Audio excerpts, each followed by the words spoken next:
नमस्कार किसान भाइयों। गर्मी के दिनों में बहुत से किसानों के पास फसल को पानी देने के लिए पानी कम पड़ रहा है, जिससे फसल कमज़ोर और कम उपज देने वाली बनती जा रही है। और एक समस्या ऐसी भी है कि किसानों की कि ज़मीन में फर्टिलाइज़र देने पर ज़मीन की वाटर होल्डिंग कैपेसिटी कम होने से खाद कुछ मात्रा में पानी के साथ बह जाती है, जिसे हम अंग्रेज़ी में लीचिंग होना भी कहते हैं। इससे 50% तक हमें रिज़ल्ट कम मिलता है, इसलिए फर्टिलाइज़र का खर्च 2 गुना हो जाता है।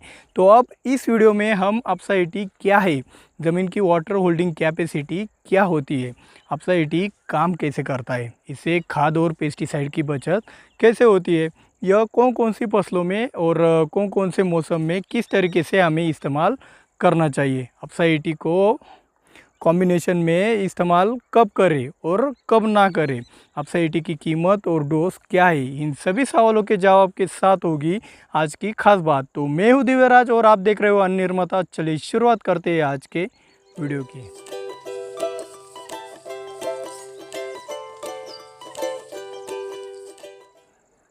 अपसाइटी एमवे कंपनी का प्रोडक्ट है, जो एक स्टिकर और पेनिट्रेटर जैसा काम करता है।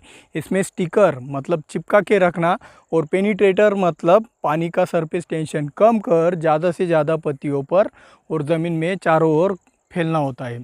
आसान भाषा में यह पानी का गाढ़ापन कम करता है। अब जानते हैं अपसाइटी का क्या क्या फ़ायदा होता है। जब हम अपसाइटी को पानी में मिलाकर छिड़काव करते हैं, तब वह स्प्रेइंग का पानी पत्तियों के ऊपर चिपक के रखता है और उसी पत्ती के ऊपर वह चारों ओर अच्छे से फैल भी जाता है, जिस कारण हमें स्प्रेइंग के बहुत अच्छे से रिज़ल्ट आते ही है। अब आपका सवाल होगा कि सिर्फ बारिश में अपसाइटी का इस्तेमाल करना चाहिए या साल भर हम अपसाइटी का इस्तेमाल कर सकते हैं। तो मेरे अंदाजे से, खर्चा और अनुभव से, ये हमें सिर्फ स्प्रेइंग के लिए बारिश के मौसम में ही इस्तेमाल करना चाहिए, क्योंकि स्प्रेइंग करने के बाद बारिश आने पर स्प्रेइंग का पानी बारिश के पानी के साथ घुलकर बह जाने की ज़्यादा संभावना रहती है। तो बारिश आने की संभावना होने पर अपसाइटी का इस्तेमाल ज़रूर करना चाहिए बारिश के दिनों में। अपसाइटी अच्छा पेनिट्रेटर होने के कारण कॉन्टैक्ट फंजीसाइड और इंसेक्टिसाइड भी इसके साथ अच्छे रिजल्ट देते हैं, जो कॉन्टैक्ट होने के बावजूद सिस्टेमिक जैसा रिजल्ट देता है। कंपनी का मानना यह है कि यह नॉन आयनिक होने से किसी भी केमिकल के साथ अपसाइटी रिएक्शन नहीं करता है। अब हम अपसाइटी के दूसरे इस्तेमाल के बारे में जानते हैं। अपसाइटी ज़मीन में से दिया जाता है, यह मुझे कंपनी के लिटरेचर से पता चला पहले 10 साल पहले। उसमें इनका स्लोगन था अपसाइटी करे बूंद बूंद की बचत। तो उन्होंने इसे सॉइल एप्लीकेशन में इस्तेमाल करने के लिए बोला था। तब से आज तक गर्मियों के दिनों में यदि किसी किसान को पानी की किल्लत महसूस होती है, तब मैं फर्टिगेशन के साथ अपसाइटी का इस्तेमाल करने की सलाह उस किसान को देता हूँ। इसका फ़ायदा यह होता था कि फर्टिलाइज़र का अपटेक भी अच्छा होता था और फसल के रूट जोन में नमी अच्छी तरीके से ज़्यादा दिनों तक बनी रहती थी। सूखा पड़ने पर जिस ज़मीन की वाटर होल्डिंग कैपेसिटी कम होती थी, उनके लिए वह एक प्रकार की वाटर होल्डिंग कैपेसिटी ज़मीन की बढ़ाता था, जिससे हल्की ज़मीन में कम पानी में भी ज़्यादा उपज किसान को मिलने लगी थी। लेकिन अपसाइटी का ड्रिप में इसे इस्तेमाल बारिश के दिनों में ज़्यादा ना करें, उससे जड़ों को फंगल डिसीज़ लगने की भी दिक्कत आपको आ सकती है। तो ज़मीन में से बारिश के दिनों में ना करें।